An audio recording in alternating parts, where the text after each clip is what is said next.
Assalamualaikum warahmatullahi wabarakatuh. Alhamdulillahi wa kafa. Wassalatu wassalamu ala rasulillahil mustafa wa ala alihi wa sahbihi wa man wafa. Wa ba'd.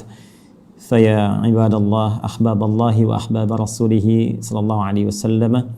Usi nafsi wa iyyakum bitaqwallahi faqad fazal muttaqun. Fala tamutunna illa wa antum muslimun. Faqala ta'ala Ya ayyuhalladzina amanu taqullaha haqqa tuqatih wa la tamutunna illa wa antum muslimun. Guru kita semua, Asy-Syaikhaini Al-Fadilaini Al-Imamaini, Dr. Syamsi Ali dan Dr. Amil Faisal. Semoga Allah Subhanahu wa taala senantiasa memberkahi seluruh aktivitas antum, menyehatkan, memberikan kekuatan, dan insyaallah mudah-mudahan menerima seluruh amal ibadah kita sebagai amal ibadah yang diikhlaskan oleh Allah Subhanahu wa taala.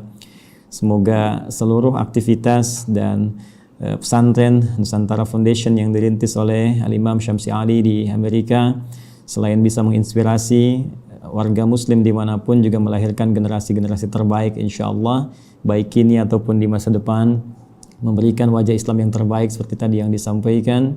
Pun demikian dikhususkan untuk Adinda, putra dari Ustaz Amir Faisal yang akan melanjutkan studi. Semoga Allah senantiasa berikan taufik, istiqamah untuk tafaqquh fid din, dan kembali untuk bisa menyampaikan risalah pengetahuannya seperti yang diamanahkan dalam Al-Quran surah ke-9 At-Taubah di ayat 122 itu. Izinkan kami menyampaikan apa yang telah guru-guru kami sampaikan mengenai tema yang sekarang tengah kita bahas, dan tentunya tadi sudah banyak diuraikan baik oleh Imam Syamsi Ali pun demikian oleh Dr. Amil Faisal. Semoga sekali lagi Allah berkahi keilmuan keduanya. Izinkan kami kemudian merinci dari apa yang tadi telah disampaikan dengan 3 aspek bahasan utama.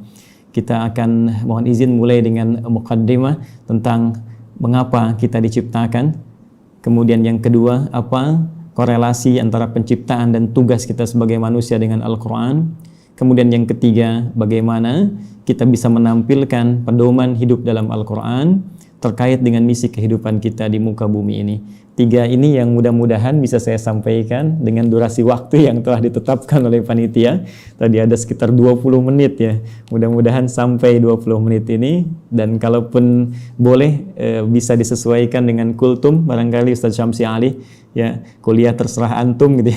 Jadi waktunya bisa kita maksimalkan insyaallah. Baik, bismillahirrahmanirrahim. Mohon izin karena kita temanya Al-Quran, jadi saya akan mencoba mengurutkan topik bahasan kita sesuai dengan urutan-urutan dari ayat-ayat Al-Quran insyaallah. Kita mulai pertama terkait dengan kenapa kita diciptakan oleh Allah Subhanahu wa taala, apa tujuan utamanya, sehingga nanti kita bisa temukan hikmahnya dan korelasinya dengan Al-Quran. Seperti diketahui bahwa seluruh makhluk yang diciptakan oleh Allah Subhanahu wa taala, baik bernyawa ataupun tidak bernyawa, maka tujuan utamanya, puncak dari misi kehidupannya adalah untuk beribadah kepada Allah Subhanahu wa taala. Ini poin utamanya. Saat Allah menciptakan malaikat, ya, malaikat tidak diciptakan kecuali hanya untuk beribadah, walaupun tugasnya bisa beragam. Ada yang bertasbih saja, bertahmid saja, bertakdis saja, Al-Baqarah ayat ke-30. Ada yang kemudian tugasnya memikul arsy saja, ada yang menurunkan wahyu, ada yang kemudian menurunkan rizki dengan izin Allah. Tapi seluruh puncak dari tujuan penciptaan itu adalah dalam rangka taat kepada Allah Subhanahu wa taala tanpa maksiat sedikit pun. Quran surah ke-66 ayat yang ke-6. La ya'sunallaha ma amarahum wa yaf'aluna ma yu'marun. Jadi kalau kita ambil misalnya makhluk dalam konteks tertinggi, sempurna diciptakan dalam arti tidak ada potensi untuk berbuat maksiat dan selalu ada dalam jalur ketaatan, yaitu malaikat. Malaikat pun tidak diciptakan oleh Allah kecuali tujuan utamanya untuk ibadah. Ya, pun demikian kita kembali kepada manusia ataupun juga dengan jin kalau kita ingin satukan keduanya, ya. Jin tentunya diciptakan sebelum manusia, jadi saya dahulukan ya, setelah malaikat kemudian jin, saya dahulukan sebelum manusia. Quran surah ke-15 Al-Hijr ayat ke-27. Wal janna khalaqnahu min qablu min naris samum.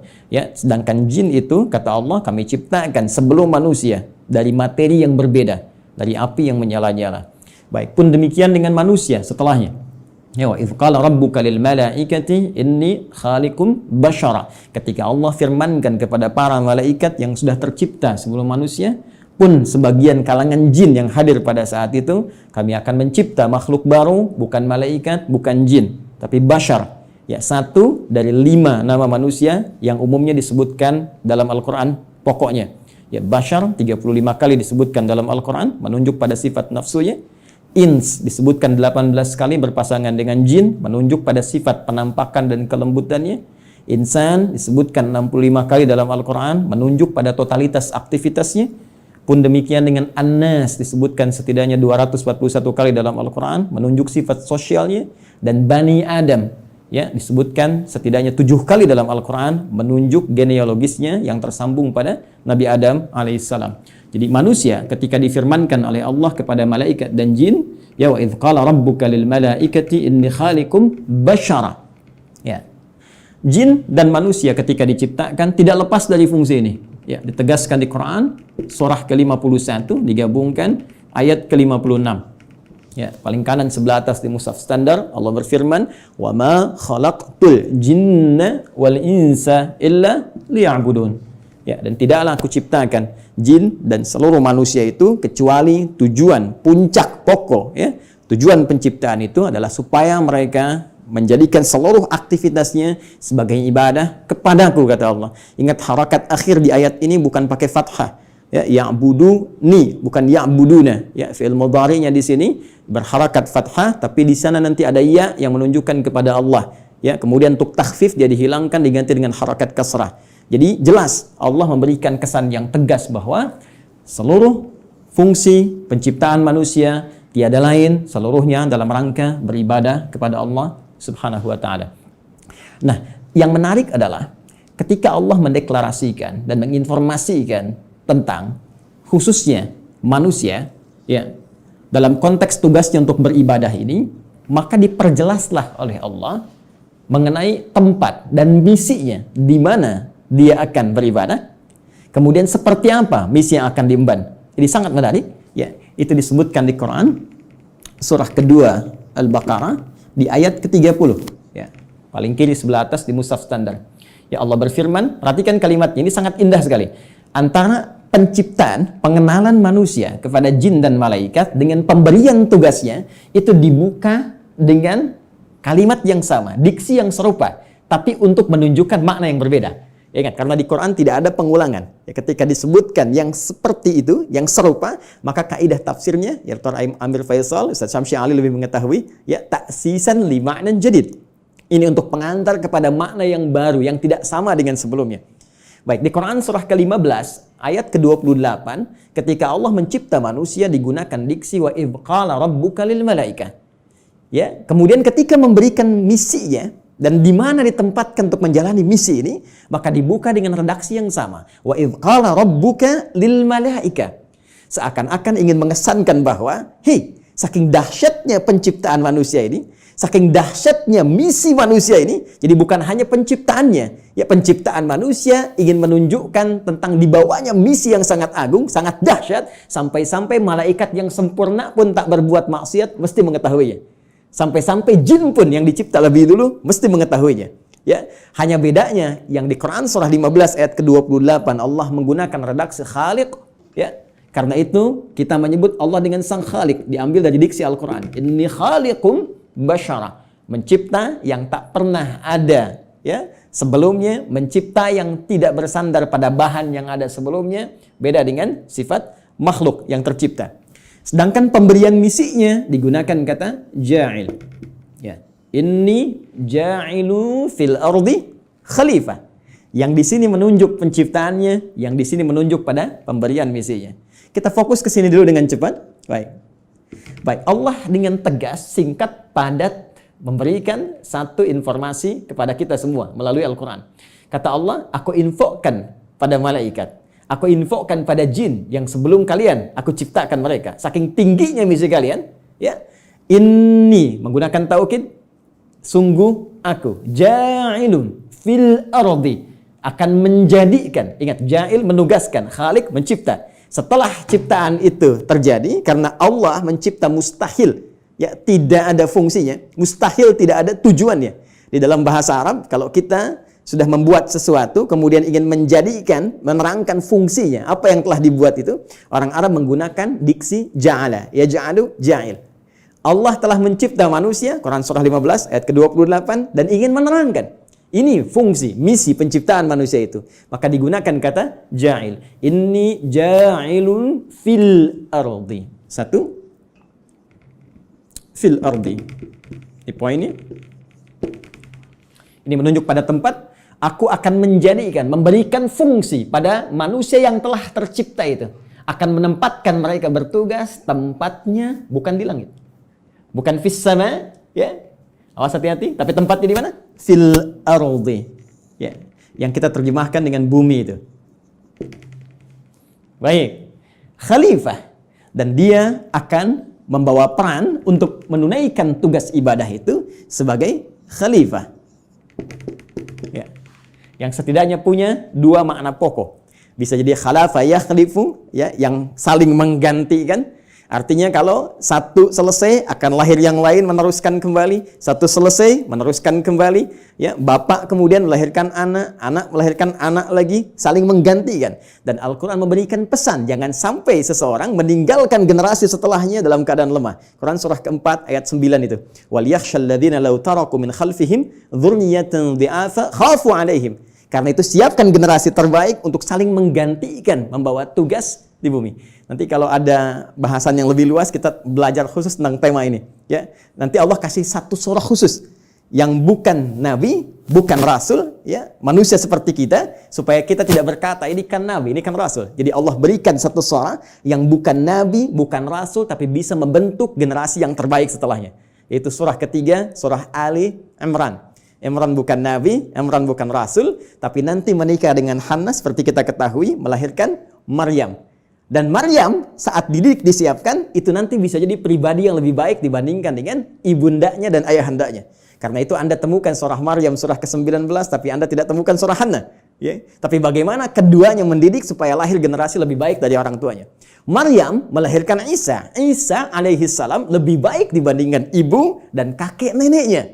Ya? Jadi demikian fitrah dalam Al-Quran. Setiap ada generasi mesti lebih baik daripada yang sebelum-sebelumnya. Bapaknya hafal Al-Quran, anaknya hafal Quran dan paham tafsirnya.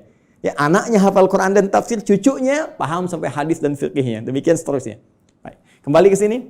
Pun demikian khalifah, ya, selain punya arti menggantikan juga bisa berarti pemakmur. Ya. Pembangun dalam semua nilai-nilai kebaikan. Ya, singkatnya, ditugaskanlah kemudian di bumi. Ini tugasnya. Akan saling menggantikan sampai kehidupan dunia berakhir. Dan ditugaskan dalam rangka ibadah ini untuk memakmurkan kehidupan di muka bumi sesuai dengan apa yang telah Allah tetapkan. Secara singkat diberikan pelatihan kemudian di satu tempat, ya, yang disebut dengan Al-Jannah itu di Quran surah ke-2 Al-Baqarah ayat ke-35. Sebelum turun ke bumi, sebelum membawa misi ini, maka ditugaskanlah sementara waktu diberikan pelatihan, ya, di Quran surah ke-2 Al-Baqarah ayat 35. Wa qulna ya Adamu uskun anta wa zaujukal jannah. Secara langsung ditugaskan pasangan Adam dan Sayyidah Hawa alaihi wassalam. Silahkan keduanya dimasukkan oleh Allah Subhanahu wa taala untuk diberikan pelatihan sebelum diturunkan untuk bertugas ke bumi. Silahkan masuki al-jannah ini, sering terjemahkan dengan surga. Oke? Tapi mohon dicatat, surga ini bukan surga yang kelak kita akan masuki. Ya, karena yang kelak kita akan masuki itu jelas keterangannya, mala ainan ra'at wala udhunun sami'at wala khatara ala qalbi bashar. Enggak pernah terlihat, enggak pernah terdengar, ya. Ya, dari kisah-kisah kita manusia, enggak pernah terfikirkan seperti yang kita lamunkan. Baik. Dan yang paling menarik, tidak ada perintah dan larangan lagi, semua kenikmatan. Ya, tidak ada perintah dan larangan lagi, semua kenikmatan. Jadi Ustadz Amir Faisal jangan terlampau soleh, nanti cita-cita masuk surga masih pengen tahajud misalnya. Jadi semua kenikmatan, ya. Tapi di sini tidak. Di sini ada ujian. Wala taqraba hadhihi syajarah fatakuna minadh dhalimin. Ya, jangan coba-coba engkau dekati pohon ini, ujian pertama. Jadi disebutkan perintah kalau dikerjakan melahirkan kenikmatan, faqula minha ragadan haitsu syi'tuma. Kemudian diberikan larangan. Ini perintah, ada larangan. Dan inilah nanti yang akan kita bawa dalam kehidupan di muka bumi. Di bumi itu cuma dua, kalau enggak mengerjakan perintah, meninggalkan larangan, selesai. If'al wala taf'al. Do it, leave it. Ya, cuma dua ini saja. Baik, kemudian diperkenalkan, ini tantangannya. Ada nanti iblis yang mulanya dari kalangan jin, ayat 34-nya berbicara tentang iblis. Ayat Quran surah ke-18 Al-Kahf, ayat ke-50 ya, menerangkan genealogis iblis itu dari jin yang bermaksiat, fasik ya. Wa idz qulna lil malaikati isjudu li adama fasajadu illa iblis kana minal jinni fa fasaqa an amri rabbi. Ya, ketika dia mulai fasik disebut dengan iblis. Ketika dia mulai menggoda, mewariskan kefasikannya disebut dengan syaitan. Karena itu diperkenalkan oleh Allah, ya, ini menjadi syaitan di ayat ke-36-nya. Fa'azallahumash syaitan. Setelah tuntas kemudian diberikan bekalnya, di training dulu, kan? Diberikan pelatihannya, diperkenalkan musuhnya. Ini yang harus dikerjakan, ini yang harus ditinggalkan, ini yang akan dibawa nanti dalam kehidupan di bumi. Setelah siap itu semua, teman-teman sekalian, barulah diturunkan Adam alaihissalam beserta Sayyidah Hawa alaihissalam, keduanya untuk memulai tugasnya di bumi. Baik. Dan kisahnya dimulai di sini. Quran surah kedua. Saya langsung ayat 38. Baik.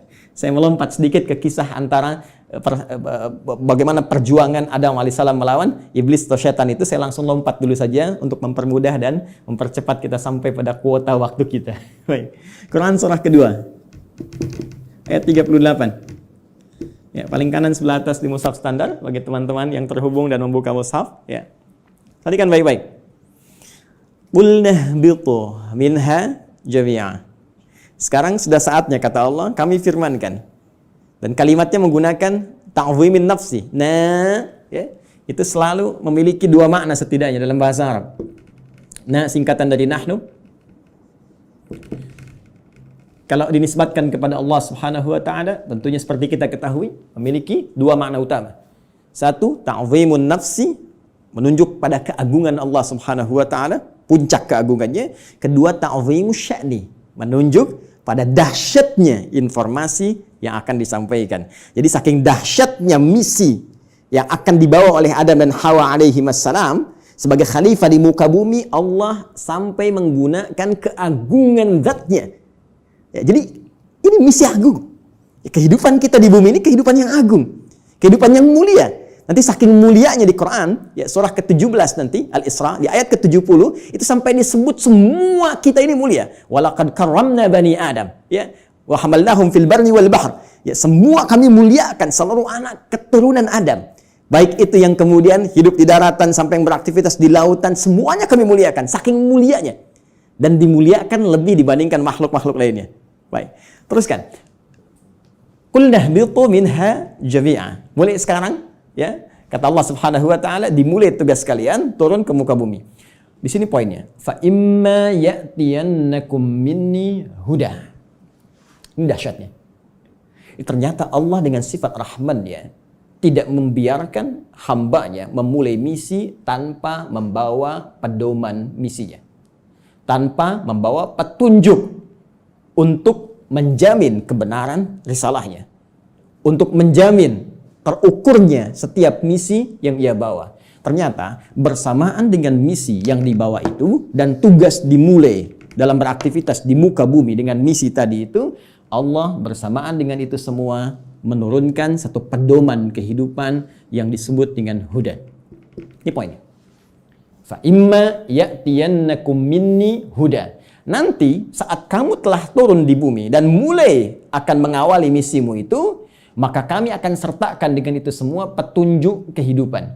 Ingat, hudan kalau disebutkan, saya telah gali diksi ini, ya, dari bahasa Arab, termasuk penyebarannya di Al-Quran, derivasinya, ragamnya, ini Masya Allah, ini bukan hanya diartikan dengan petunjuk, tapi bisa berarti jalan menuju kemudahan, bisa diartikan jalan menuju kesuksesan, bisa diartikan solusi dari segala kesulitan, bisa diartikan jalan untuk membuat kita bahagia dalam ibadah. Secara singkat, kalau kita kumpulkan diksi hudan dalam Al-Quran, secara singkat seluruh arahnya itu mengarah kepada pedoman kehidupan. Ya. pedoman hidup. Ini yang harus kamu kerjakan, ini yang harus kamu tinggalkan, ini yang harus kamu lakukan. Kamu akan mengalami ini tantangannya, ini solusinya. Itulah hudan. Dan sifat rahman Allah menjadikan penugasan ini menjadi nyaman untuk dijalani dan terhindar dari segala kegelisahan dan kesedihan. Perhatikan ujung kalimat ayatnya. Fa imma ya'tiyannakum minni hudan faman tabi'a hudaya. Kalau nanti petunjuk, pedoman hidup ini diikuti saat bertugas di bumi, ya Adam, Hawa, sampaikan pada anak cucumu, setiap mereka ikuti, ya kalian ikuti semua petunjukku ini. Kalimatnya di ujungnya ada ya nisbah kepada Allah. Petunjukku. Jadi ini bukan Nabi Adam yang buat, bukan Sayyidah Hawa yang buat. Ya, Allah yang langsung tetapkan. Fala khaufun 'alaihim wa la hum yahzanun. Allahu akbar. Maka aku jamin kata Allah, fala khaufun 'alaihim la fala khauf. Ya, selama menjalani misi di bumi ini tidak akan pernah merasakan kekhawatiran, kegelisahan. La khauf, tidak gelisah. Gelisah itu lawannya tenang. Ya, berarti kalau tidak gelisah tenang. Ya, wala khaufun 'alaihim wala hum yahzanun. Yahzanun sedih. Lawannya senang. Allahu akbar. Ya, lawan dari sedih senang. Ini sangat menarik. Jadi ketika Allah menugaskan Adam alaihissalam, ya, kemudian beserta pasangannya Sayyidah Hawa alaihissalam untuk kemudian berkembang di muka bumi melahirkan anak keturunan disebut dengan Bani Adam nanti, ya kan? Ternyata semua misi itu misi yang menyenangkan. Dan misi yang menenangkan. Jadi kalau dibawa ke rumah tangganya senang, tenang. Dibawa ke kantor, di kantor tenang, senang. Dibawa ke tingkat kehidupan sosial, senang, tenang. Jadi ternyata tugas di bumi ini tugas yang menyenangkan. Tugas yang menenangkan, menenangkan dan menyenangkan. Jadi kalau ada orang yang hidup di bumi selalu gelisah, ya selalu merasa tidak senang, ini menunjukkan boleh jadi kehidupan ini tidak disertai dengan pembacaan pada pedoman hidupnya. Ini yang disebut dengan hudan. Nah, teman-teman sekalian, menariknya setiap berganti generasi. Ya, karena Adam itu alaihissalam selain nabi, beliau juga manusia. Ya, nabi punya fitrah kenabian, manusia punya fitrah kemanusiaan. Baik, karena setiap nabi itu manusia, maka manusia punya fitrah kemanusiaan. Di antara fitrahnya pasti mengalami kematian, wafat. Setiap yang berjiwa pasti wafat. Quran surah ke-3 Ali Imran ayat 185. Kullu nafsin dha'iqatul maut. Semua, bukan satu dua orang, seluruh umat bahkan ada kuotanya, ada batasnya. Ya, batas kematian disebut dengan ajal. Quran surah ke-7 Al-A'raf ayat 34. Walikulli ummatin ajal. Fa idza jaa ajaluhum la yastakhiruna sa'atan wa la yastaqdimun. Bahkan semua punya batas hidupnya.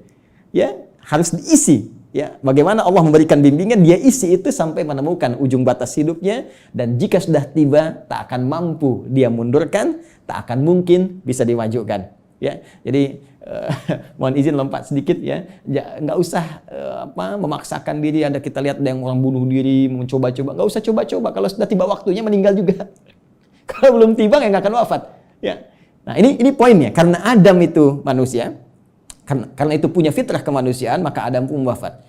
Ya, setelah itu mewariskan anak keturunan Quran surah ke-4 ya, ayat yang pertama, ya ayuhan nasu taqu rabbakum alladzi khalaqakum min nafsin wahidah wa khalaqa minha zawjaha wa batha minhuma rijalan katsiran wa nisaa. Melahirkan keturunan, ada laki-laki ada perempuan, sampai kemudian mereka berkomunal, ya, berkelompok-kelompok, bersuku-suku, kemudian bahkan menyebar lebih luas lagi, saling mengenal dan saling berinteraksi. Quran surah ke-49 Al-Hujurat ayat ke-13. Ya ayyuhan nas, wahai seluruh manusia, inna khalaqnakum min dzakarin wa untha. Kami ciptakan kalian ada laki-laki ada perempuan. Ternyata manusia cuma dua jenis, ya, laki-laki dan perempuan. Awas, hati-hati, ya. Wa ja'alnakum syu'uban wa qabaila. Kemudian setelah itu kami jadikan kalian, ya, syu'uba, berkelompok-kelompok, membentuk satu komunitas dari keluarga ke masyarakat, RT, RW sampai negara sampai benua dan sebagainya.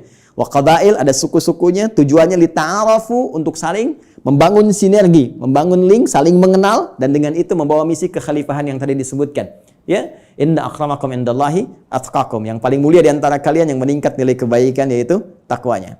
Poinnya, Adam wafat, manusia jadi berkembang, dan setiap perkembangan ini pasti akan terpengaruhi oleh lingkungan di mana mereka beraktivitas. Kullu mauludin yuladu 'alal fitrah, ya fa abawahu yahwidanihi aw yunasrani aw yumajjisanihi. Semua yang terlahir itu baik, cuma lingkungan nanti yang membentuk dia bisa merubah bahkan menjauh dari Allah Subhanahu wa taala. Dalam konteks ini, saya ingin cepat, saking sayangnya Allah kepada kita semua, Allah tidak menginginkan seluruh manusia yang hidup di bumi mengalami kebuntuan dalam membawa misinya dan bahkan mengalami kegagalan. Yang Allah inginkan semua konsep tadi senang dan tenang. Maka di setiap pergantian generasi itu, maka Allah utuslah kemudian seorang rasul, ya, utusan, seorang nabi yang membawa kembali pedoman-pedoman yang dahsyatnya sesuai dengan era dan masa yang dialami. Nabi Adam selesai, muncul Nabi Nuh. Nabi Nuh kemudian membawa risalah. Nuh selesai, muncul nabi lainnya. Terus sampai ke Nabi Muhammad sallallahu alaihi wasallam. Menariknya, teman-teman sekalian, seluruh nabi dan rasul yang diutus oleh Allah Subhanahu wa taala, yang membawa pedoman hidup bagi masyarakatnya, bagi umatnya yang diarahkan sesuai dengan masanya itu, semua petunjuknya, pedomannya diberi nama dengan nama utama yang serupa, yaitu hudan. Silakan Anda cek. Kita ambil yang paling dekat lah ke masa Nabi Muhammad SAW. Nabi Isa, Nabi Musa alaihi wassalam. Nabi Musa misalnya, ini yang paling populer yang banyak disebutkan dalam Al-Quran. Ya, saya sebutkan dekat itu bukan dekat dalam konteks masa waktu, tapi dekat dalam konteks sering banyak disebutkan sehingga sering didekatkan. Ya, tiga nabi ini yaitu Nabi Musa, Nabi Isa dan Nabi Muhammad SAW yang mewakili banyak kisah dalam Al-Quran. Nabi Musa, kitabnya Taurat. Ya. Taurat ketika disifati oleh Allah Subhanahu wa taala menjelaskan fungsinya, maka tidak jauh dengan diksi ini, hudan. Buka Al-Quran surah ke-17 Al-Isra, ayat yang kedua.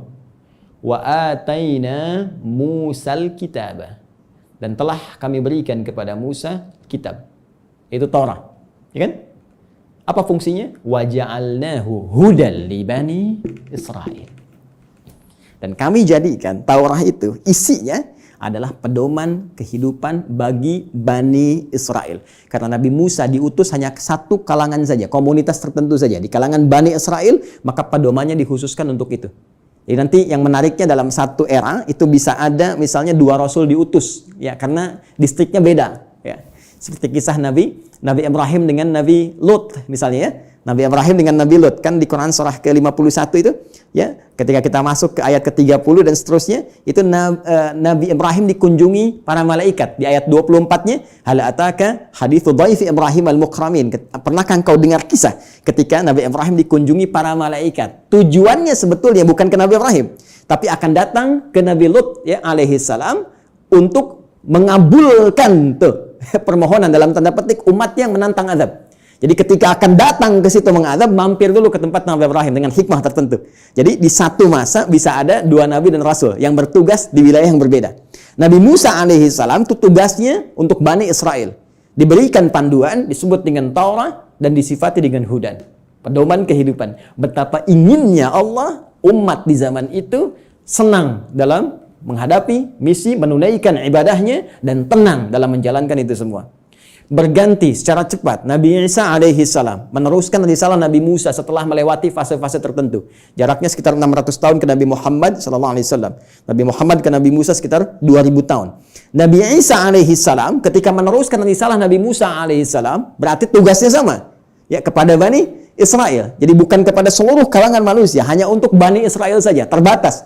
Wilayah sebagian di Palestina saja, ya. Jadi kalau sampai ke Indonesia agak kejauhan, ya, cuma di sana saja. Bani Israel diberikan kitab Injil, karena itu Taurat dan Injil sering disatukan, ya. Quran surah ketiga misalnya, penyebutan pertama untuk Taurat dan Injil, ya, di ayat yang ketiga, nazzala 'alaikal kitaba bil haqqi musaddiqan lima baina yadayhi wa anzalat Taurata wal Injil.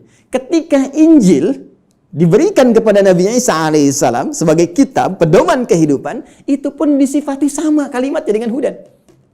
Buka Quran surah ke-5 Al-Maidah, ya, di ayat ke-46. Ya. Silakan lihat di pertengahannya. Wa atainahul injil fihi hudaw wa nur. Ya. Lihat kalimatnya. Wa atainahul injil, dan kami berikan kepada Isa alaihissalam Injil, fihi, di dalamnya hudan. Ini ada pedoman kehidupan.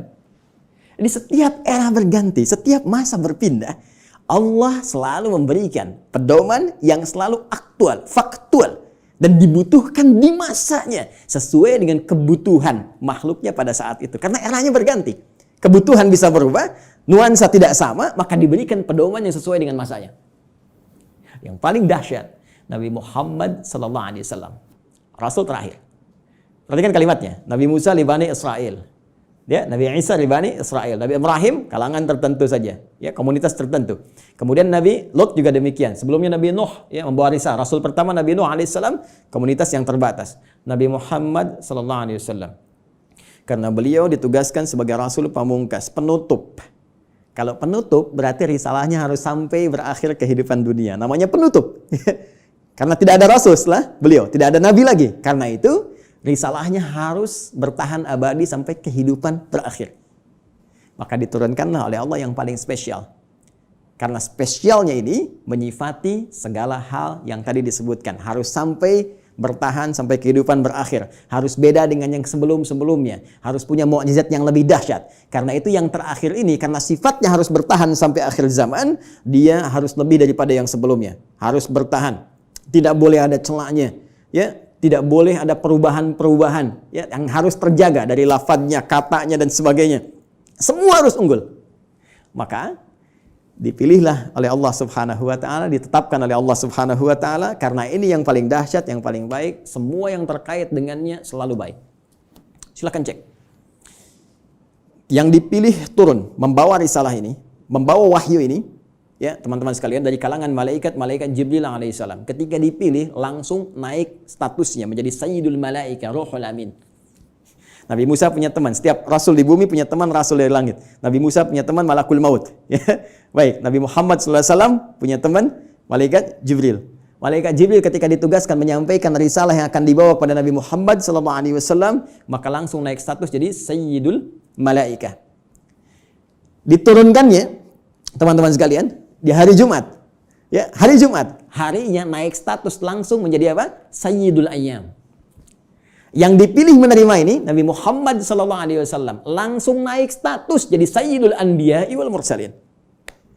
Bulannya, ya, bukan main-main. Bulannya bulan Ramadan. Ya, bulan Ramadan.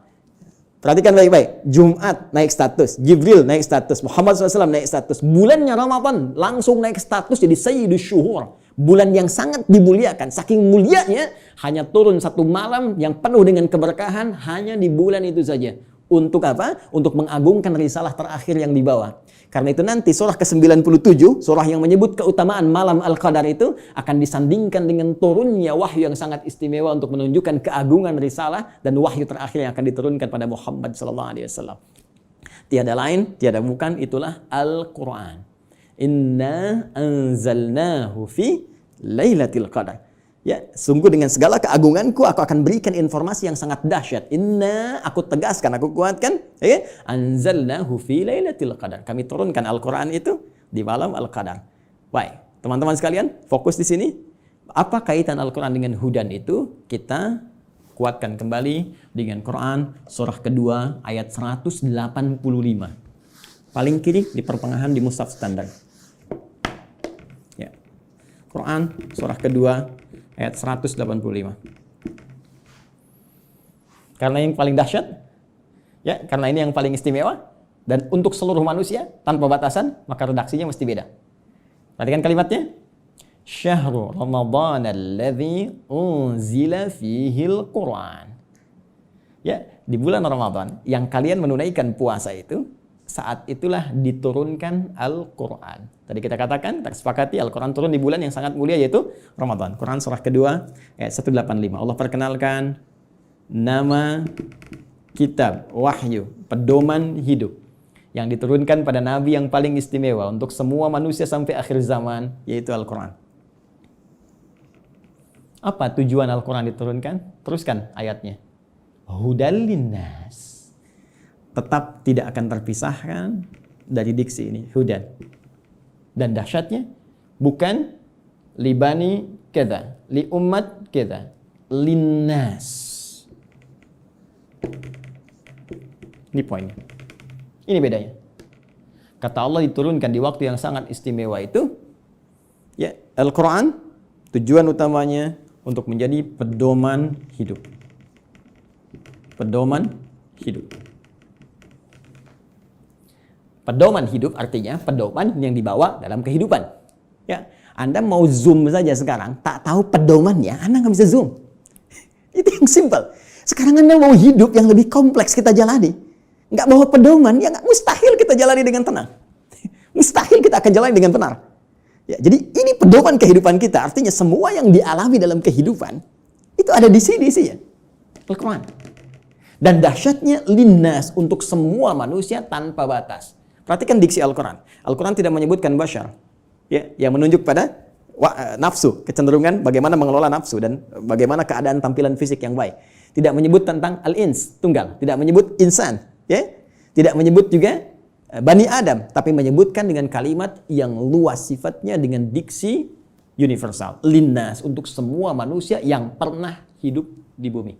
Ya, di era Nabi Muhammad SAW sampai dengan kehidupan berakhir. Jadi ternyata semua misi hidup kita, aktivitas kita, dari bangun tidur sampai dengan tidur lagi, setiap kita beraktivitas, dari semua tantangan yang kita hadapi, baik itu sedang sendiri ataupun sedang berpasangan, berumah tangga, berkehidupan sosial, itu ada di sini semuanya. Baik, mohon izin sampai di sini bisa disimak ya, bisa dipahami. Baik, saya mohon maaf saya terlalu cepat. Al-Imam Syamsi Ali, Al-Ustaz. Tidak, Ustaz. Tidak ya? Masih ada waktu? Masih silakan. Masih, Ustaz, masih. Oh, masih. Karena ini baru mukaddimah ini. Fadhal, Ustaz. Fadhal ini semakin haus kita. Baik, mohon maaf Mbak Ima ya, ini baru mukaddimah ini. Kita belum turunkan jadi pedoman. Ya, baik. Jadi sampai di sini teman-teman sekalian, kita bisa memahami bahwa ternyata semua isi kehidupan kita ada di sini. Ya. Silakan kalau tidak percaya, kita cek, ya. Mohon izin nggak perlu dicatat ya, karena ini direkam, nanti bisa diulang kembali. Saya baca dengan cepat karena keterbatasan waktu. Ya, bahkan kita dari sejak mulai terlahir, ya, sampai kita wafat, sampai pasca wafat, itu semua diinfokan di sini. Ada semuanya. Dan silakan bandingkan dengan kitab apapun yang ada di muka bumi sampai dengan saat ini. Tidak akan ada yang pernah seperti Al-Quran. Ya, saya berikan 3 saja yang sangat menarik ya.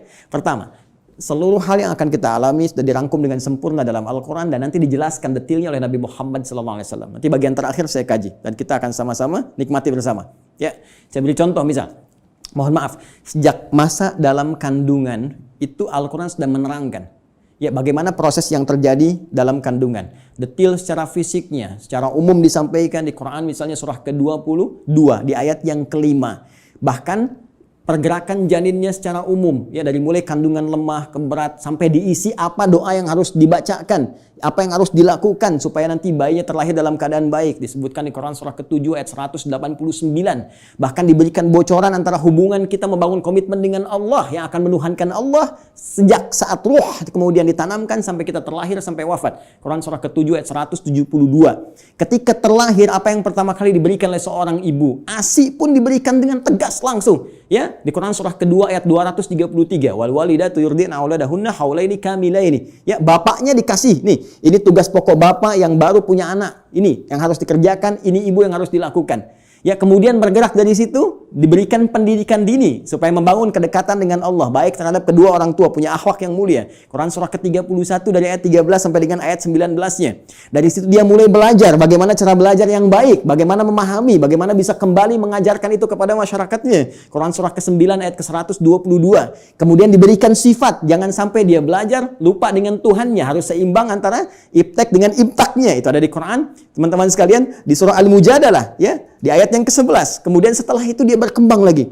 Ya, dia mencari lagi. Kadang-kadang ada yang pergi ke tempat lain, mengenal suasana yang berbeda, bertemu dengan orang banyak, bersuku-suku, bisa merantau ke berbagai tempat. Quran surah ke-49, ayat yang ke-13. Setelah itu tiba-tiba dia mengenal seseorang ya untuk mendapatkan pasangannya. Boleh, karena setiap kamu dicipta berpasangan. Quran surah ke-51 ayat ke-49. Bagaimana mengenal pasangannya? Diarahkan oleh Allah. Hei, jangan lama-lama. Kalau sudah kenal, lamar dia. Berikan ya bagian yang terbaik untuk maharnya. Quran surah ke-4 ayat ke-4. Lakukan pernikahan. Quran surah ke-30 ayat ke-21.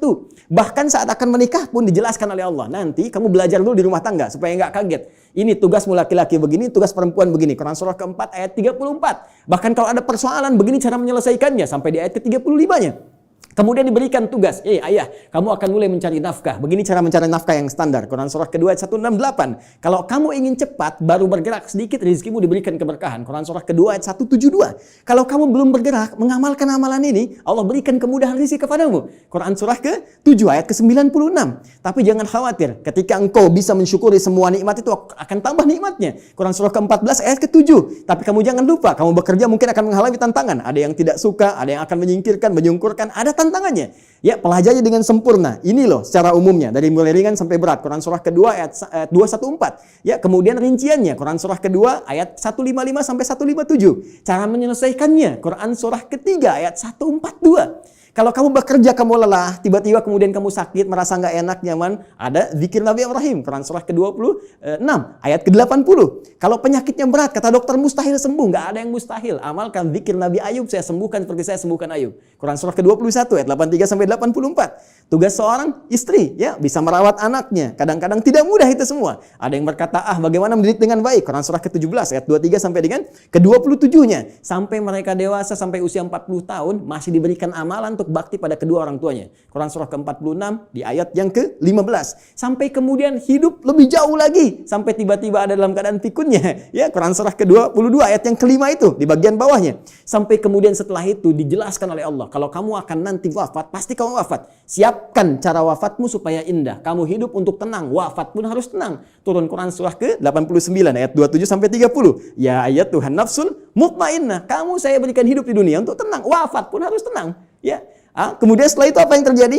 Anda akan mengalami situasi di alam kubur, dijelaskan lagi, ya, bahkan jelas. Afala ya'lamu idza mu'tarama fil kubur. Setelah itu disampaikan situasi di dalamnya. Bisa kamu siapkan sejak di dunia.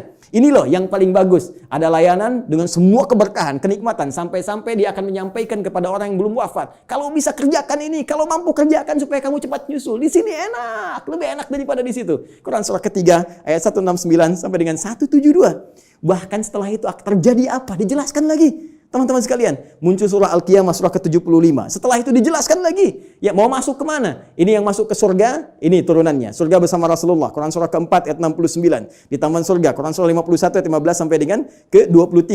Surga yang seluas langit dan bumi. Quran surah ketiga 133 sampai dengan 134. Surga yang kelas biasa tapi nikmat. Quran surah kedua ayat ke-25. Supaya kita membawa persiapan untuk mendapatkan itu semua. Kalau gagal pun dijelaskan lagi. Ya, kalau kamu nanti main-main dengan ini semua, hadapi situasi di alam kubur begini, ada ayatnya. Situasi di hari kiamat begini, ada ayatnya. Sampai dengan muaranya pun ada ayatnya. Karena itu, kalau Anda tidak percaya, silahkan cek. Cuma dalam Al-Quran, semua kegiatan kita diatur dengan sempurna. Dan detailnya dijelaskan oleh Rasulullah SAW melalui petunjuk yang bahkan langsung ditegaskan oleh Al-Quran. Buka Quran surah ketiga. Ayat 31. Paling kiri sebelah atas di mushaf. Qul in kuntum tuhibbunallaha fattabi'uni. Katakan Muhammad sallallahu alaihi wasallam, jika mereka hamba-hambaku, umatmu mengatakan serius mencintai aku, mencintai Allah, kan berpegang pada kitab Allah, fattabi'uni, maka ikuti semua petunjuk Rasulullah sallallahu alaihi wasallam. Ya, Nabi diutus, diturunkan untuk menyampaikan risalah Al-Quran secara sempurna. Detailnya seperti apa? Digambarkan oleh beliau. Dan dijamin langsung oleh Al-Quran. Surah ke-33. Ayat ke-21. Laqad kana lakum fi Rasulillahi uswatun hasanah. Uswah bisa dibaca di riwayat Qalun, Warash dengan iswah. Laqad kana lakum fi Rasulillahi iswatun hasanah. Harakat kasrah, harakat dhammah. Kasrah menunjukkan sesuatu yang kecil, ringan, tipis, pecah. Kasrah zujaj, kaca itu pecah sehingga melahirkan pecahan-pecahan yang kecil. Sehingga harakatnya tipis. Dan ya, dhammah, sesuatu yang terkumpul, yang dhammah yang dhammu besar. Ya.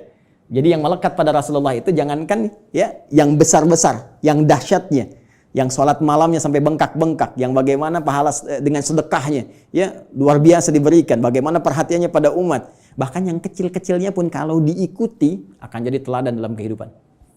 Jadi uswah itu ya keteladanan yang bila diikuti, yang mengikuti menjadi teladan lagi. Yang saling terwariskan. Jadi ketika kita mengamalkan isi Al-Quran dengan petunjuk yang disampaikan oleh Rasulullah SAW, maka secara otomatis kata Allah, hidup kita pun selain menjadi tenang, nyaman, akan jadi teladan di masanya. Silahkan cek. Nabi wafat, sahabat jadi teladan. Sahabat wafat, tabi'in jadi teladan. Sampai sekarang kita kenang. Semua yang mendekat kepada Al-Quran, demi Allah saya katakan, jika mendekatnya dengan cara yang benar, pasti akan mendapatkan semua kenikmatan yang dijamin tadi. Sekarang bagian terakhirnya, mohon izin dengan cepat sekali, bagian terakhirnya. Bagaimana kita mengeluarkan petunjuk Al-Quran ini? Sehingga menjadi pedoman dalam kehidupan. Ternyata sekarang itu begitu mudah. Dulu zaman Rasulullah, sahabat berjuang. Ya, mengatasi banyak persekusi, bahkan ada yang dieksekusi dan sebagainya. Bahkan belum ada media seperti sekarang, ya. Ada yang tinggal ngeklik saja keluar informasinya dan sebagainya. Tadi Ustaz Amir Faisal sudah menyampaikan, ya, perjuangannya sangat berat. Tapi yang paling menarik, ternyata dari perjuangan yang sangat berat dan dahsyat itu yang terwariskan pada generasi setelahnya. Zaman sahabat banyak menghafal, mengajarkan, menyebar, tabi'in menghafal dan seterusnya. Itu membawa manfaat yang besar bagi kehidupan kita. Karena semua detil penjelasan dari Al-Quran ini ternyata sudah dirinci langsung selama kurang lebih 23 tahun melalui seluruh keterangan yang melekat pada Rasulullah SAW. Baik dari perkataannya, perbuatannya, tindakannya, sifat, sikap, dan segala bahkan diamnya disebut dengan takrir. Ya, semua yang melekat pada Rasulullah disebut dengan hadis. Jika dipraktikkan dalam kehidupan, jadi jalan kehidupan disebut dengan sunnah. Maka di sini kita mengenal istilah Al-Quran, kemudian sunnah untuk tafsiran segala pedoman hidup yang dipraktikkan dalam kehidupan. Maka teman-teman sekalian, kalau kita rinci penjelasan ini dengan menggabungkan dua saja, menurut langsung perintah Allah Subhanahu wa taala, Al-Quran dan As-Sunnah, kita akan temukan detil pedoman kehidupan kita di sini keseluruhannya. Kalau tidak percaya, sekarang mari kita cek. Ya. Ini sudah kita pahami. Gambaran pedoman kehidupan umumnya. Detailnya ada di sini. Tadi saya katakan, semua pedoman ini yang terkait dengan keterangan Nabi SAW, kemudian diwariskan pada sahabat, sahabat mengajarkan pada tabi'in, di masa-masa setelahnya, selain ada yang menghafal, ada juga yang menuliskannya. Dan tulisan ini sampai kepada kita, dikenal dengan kitab-kitab hadis. Ya, atau kitab-kitab sunnah, kutubus sunnah atau kutubul hadis. Banyak orang mempersepsikan bahwa kitab-kitab ini hanya bacaan semata. Kalau kita gali lagi, itu Masya Allah. Ya, sampai hari ini saya begitu mengagumi para ulama hadis itu ternyata bukan sekedar mengumpulkan segala yang terkait dengan Nabi, tapi mereka sekaligus menyusun itu semua sebagai pedoman kehidupan untuk kita. Dan dibuat bab-bab sesuai dengan apa yang akan kita jalani dalam kehidupan. Ya. Saya beri contoh misal, yang paling populer, ya Sahih Al-Bukhari. Ya, Sahih Al-Bukhari itu kan nama aslinya, masih ingat? Ya, Al-Jami' As-Sahih Al-Musnad Al-Mukhtasar min umuri Rasulillah sallallahu alaihi wasallam wa sunanihi wa ayyamihi. Ya, coba ulangi. Al-Jami' As-Sahih. Ya, kitab hadis kan umumnya ada 4 kan? Ya, ada Jami', ada Sunan, ada Musnad, ada Mu'jam kan? Ya, dan setiap penamaan ini ada makna. Al-Jami' itu kumpulan yang komprehensif. Umum, sifatnya masih luas, ya, mencakup segala aneka kegiatan.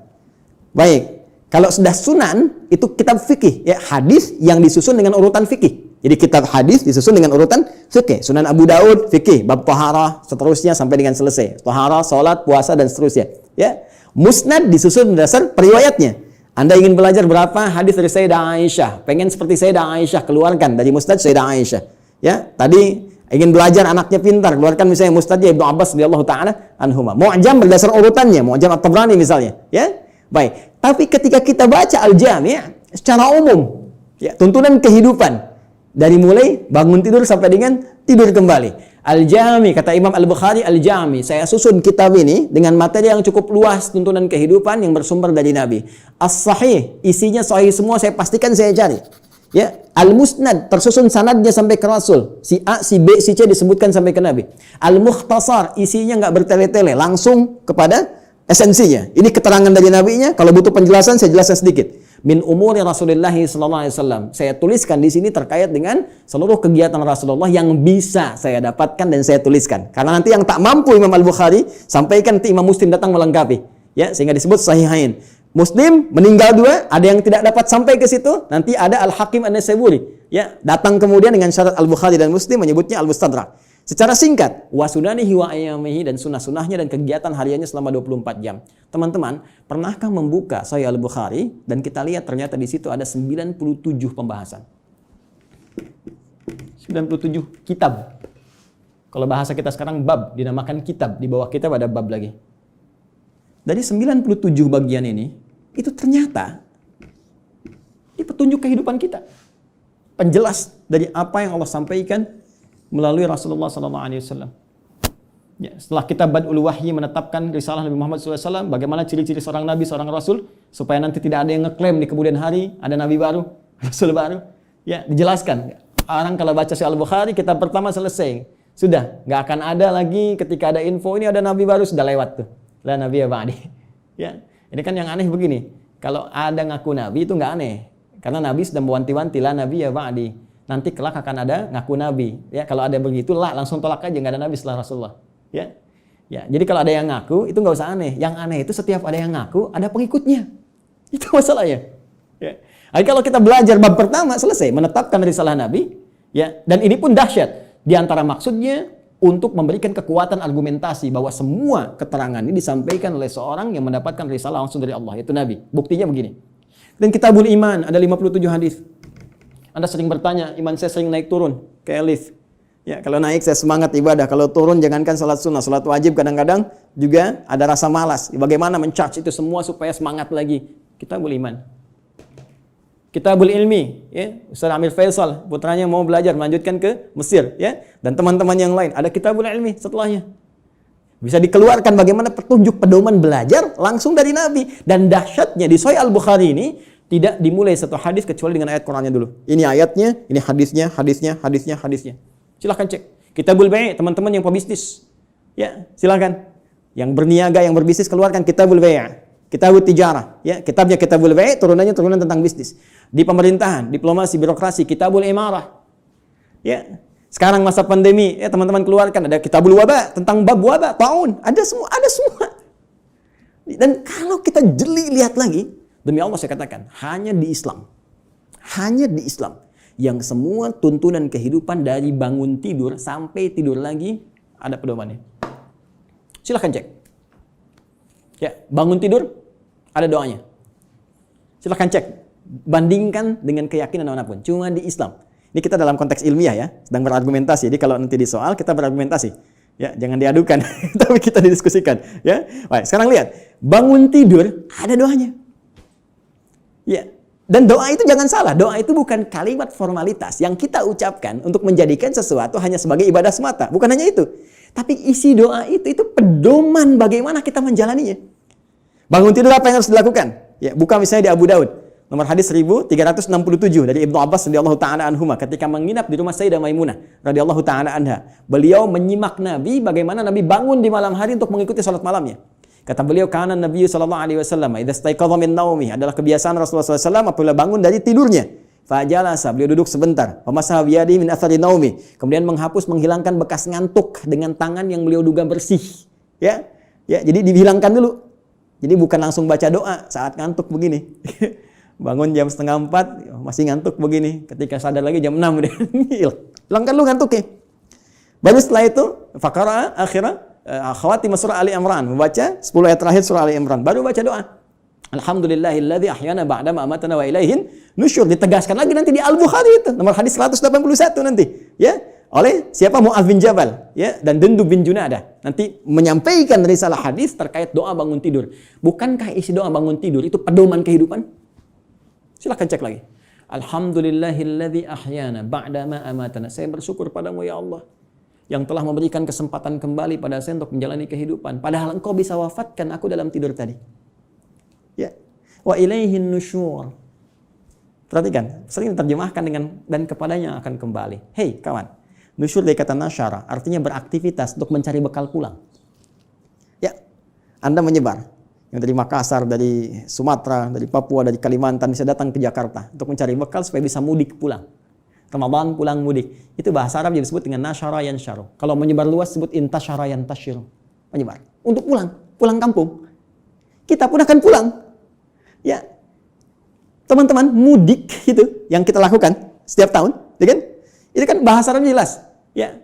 Waktunya disebut mi'ad, tempatnya disebut ma'ad. Kita itu pulang kepada Allah. Quran surah 3 ayat 9. Innallaha la yukhliful mi'ad. Pasti kita pulang. Allah nggak mungkin menyalahi janjinya. Tempatnya disebut dengan ma'ad, tempat pulangnya. Ibnu Qayyim al-Jauziyah punya kitab Zadul Ma'ad. Kita pasti pulang. Karena itu saat bangun dari tidur kita berjanji kepada Allah, ya Allah, hari ini saya akan cari bekal lebih baik daripada hari sebelumnya. Supaya kalau saya pulang hari ini, keadaan pulang saya lebih baik, ya Allah. Makanya diajarkan sebelum tidur kita evaluasi diri. Nabi evaluasi hari ini apa yang dikerjakan, besok merencanakan. Turun Al-Insyirah surah ke-94 itu, fa idza faraghta fansab ila rabbika farghab, ya. Disiapkan dari sekarang apa yang mau dikerjakan besok. Ayo teman-teman, saya cek ya. Jangan-jangan selama ini kita pun belum siap mengerjakan apa yang kita lakukan besok. Untuk waktu Indonesia, di Amerika mungkin masih pagi, kan? Saya tanya pada Anda mau baca Quran berapa halaman hari ini? Berapa ayat? Mau sedekah berapa banyak? Mau tahajud jam berapa nanti? Kadang-kadang luput dari kita, malamnya kita koreksi. Makanya Nabi istighfar sebelum tidur. Mengoreksi, Nabi aja yang ahli surga. Tempat terbaik, manusia paling mulia, paling takwa. Yang dilepaskan semua bebannya saat di akhirat. Diberikan surga sampai beliau mengatakan, saya puas. Wala sawfa yu'tika rabbika fatarda. Wala sawfa yu'tika rabbuka fatarda. Itu masih istighfar kepada Allah. Saya, Anda, kita siapa? Nabi bukan, Rasul bukan. Gak ada jaminan surga untuk kita. Kenapa kita gak evaluasi keadaan hidup kita? Dan kita melupakan kematian, bahkan kita akan pulang. Pernahkah kita terbayang bahwa saat malam nanti tertidur, mungkin itu kehidupan kita yang terakhir untuk kita kembali. Karena itu kita siapkan, kalau saya besok bangun lagi, ya Allah, saya ingin sholat saya lebih baik daripada sebelumnya, saya ingin jamaah nanti jam sekian, ya Allah saya ingin sedekah besok, ya Allah saya ingin baca Al-Quran, supaya kalau saya meninggal pada saat itu, dan karena itu ajal dirahasiakan, supaya kita siap kapan pun pulang.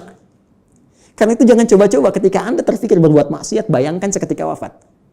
Maka dari itu Anda berjanji saat bangun, saya akan jadi orang lebih baik dibandingkan dengan hari yang kemarin. Itulah sebabnya muncul mahfuzat. Ini bukan hadis ya.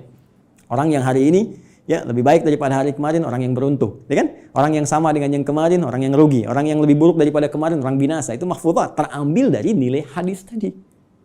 Itu baru bangun tidur. Silahkan cek. Mau makan ada doanya, mau minum ada doanya, berpakaian ada doanya, masuk toilet pun urusan yang sederhana ada doanya. Bahkan langkah kakinya diatur, masuk kiri keluar kanan. Beda dengan masjid, masuk kanan keluar kiri, doanya berbeda. Bangun tidur sampai tidur lagi, pedomannya lengkap semua. Pertanyaan saya, dari sekian banyak kebaikan yang telah Allah tampilkan kepada kita, berapa yang telah kita keluarkan dalam kehidupan?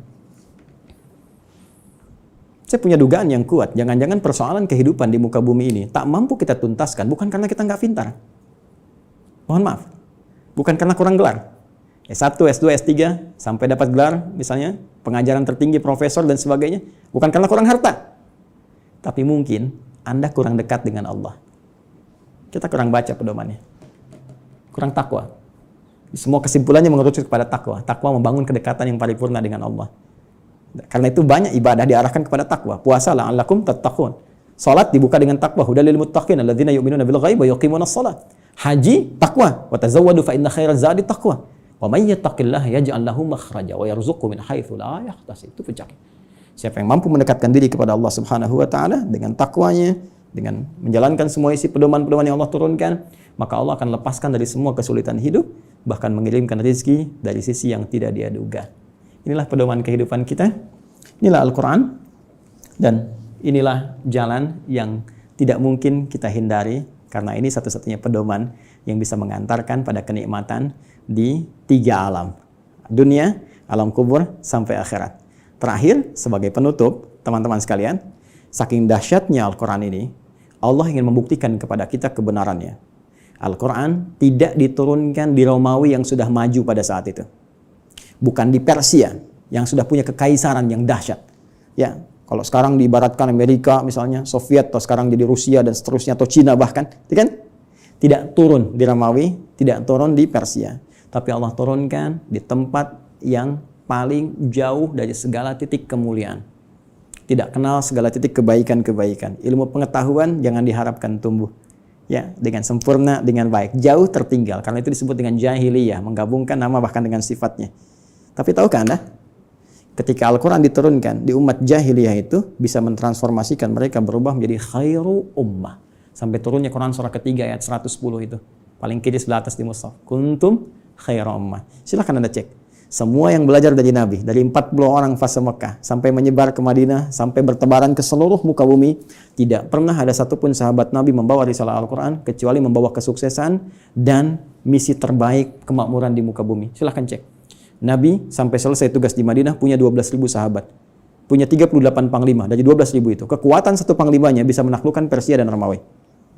Ya, bisa mengalahkan segala jenis racun. Setiap satu sahabat ekspedisi menjadikan Islam terbawa dengan warna yang sangat indah, diterima bahkan tanpa kecamuk peperangan yang berarti. Amr bin As ekspedisi dari Afrika Utara sampai dengan ke Syam. Sekarang cek, Mesir, Libya, Tunisia, Maroko, Aljazair sampai dengan ke Syam. 4 negara sekarang. Ya, Libanon, Palestina, kemudian Yordania, kemudian Syria. Silahkan cek, Muslim yang baik. Sa'ad bin Abi Waqqas, ya, waktu ikut ekspedisi mau ke Cina, singgah di Baros, 414 km dari kota Medan. Jadinya Nusantara. Indonesia, Malaysia, Filipina bagian selatan, Thailand selatan, Brunei Darussalam, ya, Masya Allah Rakhin, sukunya dari Rakhinya itu yang sekarang, semua indah, baik. Di mana kita sekarang? Dan keilmuannya nggak nanggung, silahkan cek. Ya, Al-Ghazali, Al-Battani, Al-Kindi, Al-Farabi, ya, silahkan cek. Semuanya sukses. Jadi mau jadi ilmuwan, sukses.